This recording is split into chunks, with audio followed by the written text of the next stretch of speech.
можете коротко описать, как проходит ваш рабочий день от получения заказа до его доставки? Во сколько начинается работа и когда заканчивается? Для понимания, я доставляю не только и не столько еду. Часто доставляю медикаменты, одежду, даже небольшие детали автомобилей и важные документы. Начинается рабочий день в 8 утра и заканчиваю в районе 4-5 часов вечера. Однако сейчас бывает еще больше задерживаюсь во время пандемии. График плавающий, как я уже сказал. Могу на буднях отдыхать, а на выходных работать. Все зависит от наплыва заказов. Часто я всю неделю занимаюсь доставкой без единого выходного. Все зависит от ситуации. А она сейчас, как понимаешь, нестабильная. What I usually do is I'm looking at on the application starting. Ну, все начинается из дома. Я с телефона чекаю в приложении, что и как, насколько много заказов и так далее. Если есть заказ, я принимаю его. Вся одежда, сумка, холодильник у меня при себе. Дома я сажусь на мотик и еду в пункт получения заказа.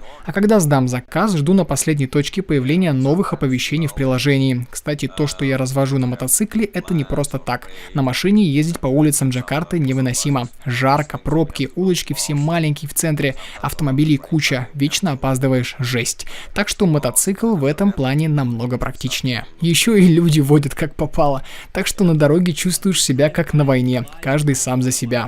Примерно Amazon знает, какой поток заказов будет на такой-то день, они примерно ориентируются и уже составляют там планинги, так называемые, на следующие дни. И то есть примерно нас ориентирует, что вот этот день мы будем работать, этот день выходной.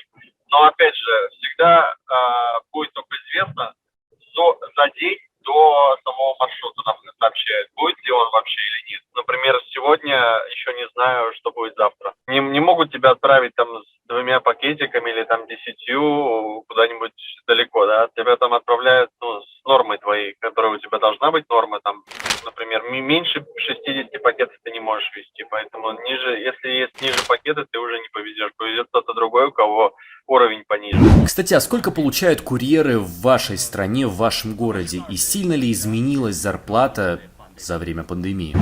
I get a flat rate a day. Like if I was to come in to work, I get a flat rate of 150. У меня вообще есть фиксированная ставка $150 в день. Работаю я обычно 6 дней в неделю. Воскресенье — выходной, однако бывают срочные спецзаказы. During the pandemic, they made us work.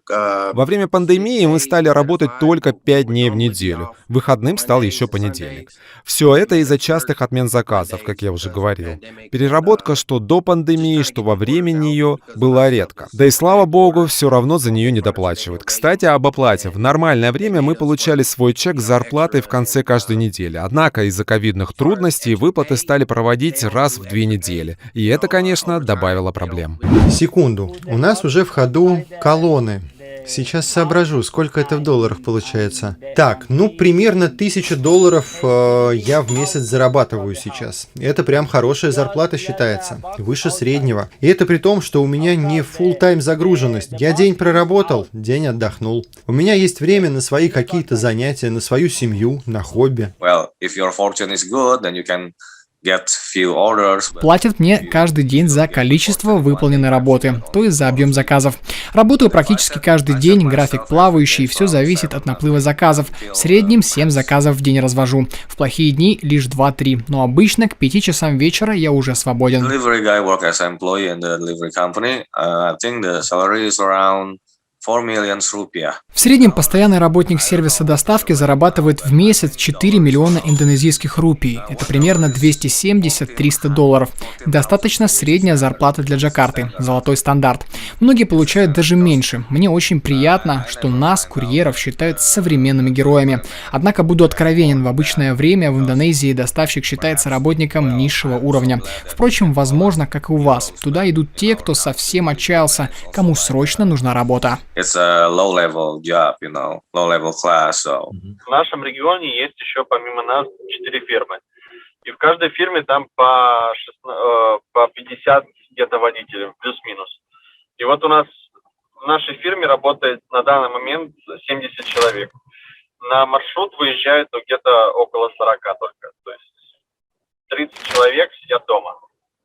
То есть всегда есть какой-то запас. Это Amazon такую меру предпринял, чтобы если кто-то внезапно заразится, заразится, заболеет, да, чтобы всегда была какая-то подмена. У курьеров вообще как бы по закону должно быть 1400 в месяц. Это по закону как бы, но тут любят обходить немного законы, скажем так, не только в Амазоне, вообще в других тоже отраслях. В соседней фирме, я знаю, у меня друг работает, он получает 1030 евро в месяц. Это вот, можно сказать, минималка. Это контракты и пишут, что там ты, например, не доставщик, а кто-то другой. Там делают просто контракты немного не по той специальности, по которой ты на самом деле работаешь.